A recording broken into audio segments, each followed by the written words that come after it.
வாங்க, இன்னைக்கு நாம் தமிழர் கட்சியின் தலைவர் சீமான் முன்வைத்த அரசியல் பார்வை பத்தி விரிவாக பார்க்க போறோம். இதுல மொழி, நீர், உணவு, அப்புறம் உயிர், இந்த 4 முக்கியமான தூண்களை வச்சு ஒரு புதிய தமிழகத்தை எப்படி உருவாக்கலான்னு ஒரு திட்டம் முன்வைக்கப்படுது. அத பத்தி தான் நாம இப்போ ஆழமா பார்க்க போறோம். வாங்க நேரடியா விஷயத்துக்குள்ள போலாம். இந்த கொள்கையோட அடித்தளமே இந்த ஒரு வரியில தான் இருக்கு.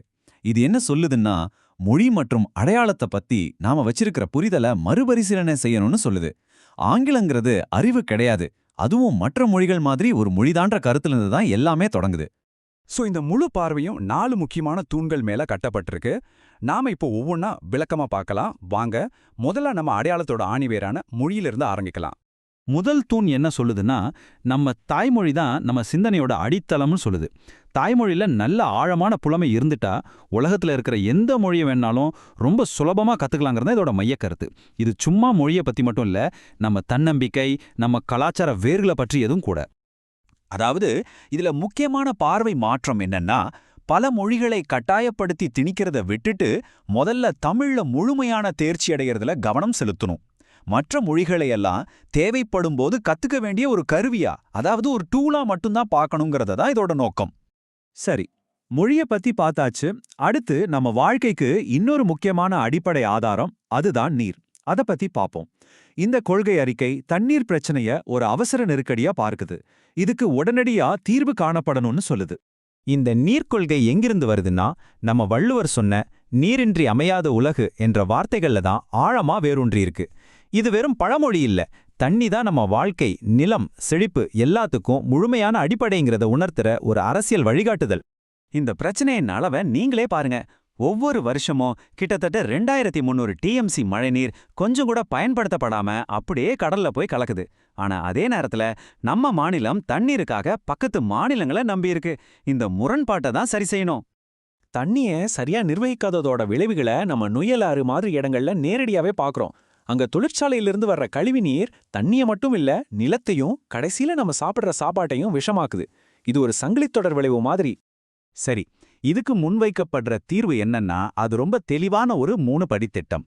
மாநிலத்தோட சொந்த நீராதாரங்களை சேமிச்சு சரியா நிர்வகிச்சு தண்ணீர்ல முழுமையான தற்சார்பை அடையணுங்கிறது தான் இதோட இலக்கு.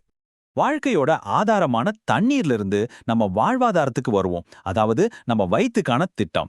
இது விவசாயத்துல ஒரு தீவிரமான மாற்றத்தை முன்மொழியுது. இந்த கொள்கை அறிக்கை நம்ம சமூகத்துல இருக்கிற ஒரு முக்கியமான கண்ணோட்டத்துக்கு சவால் விடுது. ஒரு சாதாரண தொழிலாளியிலிருந்து ராக்கெட் விஞ்ஞானி வரைக்கும் எல்லாருக்கும் சோறு போடுற விவசாயம்ங்கிற தொழில் ஏன் இவ்ளோ மதிக்கப்படாம இருக்குன்னு ஒரு கேள்வியை எழுப்புது. இங்கதான் ஒரு மிகப்பெரிய தத்துவ மாற்றம் முன்வைக்கப்படுது. விவசாயம்ங்கிறது லாபம் பார்க்கிற ஒரு வணிகம் இல்ல, அது நம்மாழ்வார் சொன்ன மாதிரி இந்த பூமி தாய் அவளோட பிள்ளைகளுக்கு உறவூட்டுற ஒரு அடிப்படை கடமை, ஒரு வாழ்க்கை முறை. இது இந்த முழு கொள்கை அறிக்கையிலுமே இருக்கிற ஒரு மிக துணிச்சலான முன்மொழிவுக்கு நம்மளை கொண்டு வருது. அது என்னன்னா, விவசாயத்தை தேசியமயமாக்கி விவசாயிகளை அரசு ஊழியர்களா மாத்துறது. இந்த அமைப்புல விதைக்கிறதிலிருந்து நம்ம கைக்கு வர்ற வரைக்கும் முழு உணவு விநியோக சங்கிலியும் அரசாங்கமே கட்டுப்படுத்தும். இதனால விலைவாசி நிலையா இருக்கும். விவசாயிகள் சந்தை ஏற்ற இறக்கங்கள்ல இருந்து பாதுகாக்கப்படுவாங்க. நம்ம அடிப்படை வாழ்வாதாரத்திலிருந்து லாப நோக்கம் முற்றிலுமா அகற்றப்படும். உணவு மாதிரி உயிரும் ஒரு வியாபார பொருளாக இருக்கக்கூடாதுங்கிற அதே தத்துவம் தான் நம்மளோட 3வது தூணான சுகாதாரத்துறைக்கும் வருது. இங்க ஆரோக்கியம்ங்கிறது ஒரு அடிப்படை உரிமையா பார்க்கப்படுது. இங்க ஒரு பெரிய முரண்பாடு இருக்கு, கவனிச்சிங்களா? அரசாங்கத்தோட சுகாதார அமைப்பை நடத்துற அரசியல்வாதிகளே அந்த வசதியை பயன்படுத்துறதில்ல. அப்போ ஒரு நேரடியான சக்தி வாய்ந்த கேள்வி எழும்புது இல்லையா? இந்த நாட்டை ஆள்றவங்களுக்கே அரசு மருத்துவமனை மேல நம்பிக்கை இல்லைன்னா அப்புறம் அந்த மருத்துவமனைகள் யாருக்காக இருக்குது? அதனால இதோட இறுதி இலக்கு இந்த ஏற்றத்தாழ்வை மொத்தமா ஒழிக்கிறது தான். ஒருத்தரோட மருத்துவ சிகிச்சையோட தரம் அவரோட பணம் அல்லது பதவியை பொறுத்து தீர்மானிக்கப்படக்கூடாது. முதல் குடிமகனுக்கு என்ன சிகிச்சையோ அதே தரமான சிகிச்சை தான் கடைசி குடிமகனுக்கும் கிடைக்கணும். சுருக்கமா சொல்லணும்னா, இந்த பார்வை அரசாங்கத்தோட பங்கைய மாத்தி யோசிக்குது.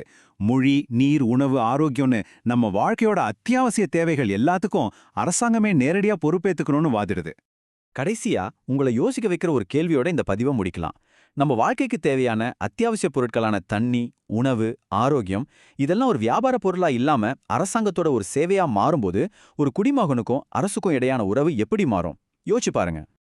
உங்களோட ஆதரவு தான் இந்த மாதிரி நல்ல விஷயங்களை இன்னும் அதிகமா செய்யணும்னு எங்களுக்கு ஒரு பெரிய உந்து சக்தியை கொடுக்கும். அதனால உங்களுக்கு பிடிச்சிருந்தா ஒரு லைக் பண்ணுங்க, உங்க நண்பர்கள் குடும்பத்தினர் கூட ஷேர் பண்ணுங்க. மறக்காம சப்ஸ்கிரைப் பண்ணுங்க.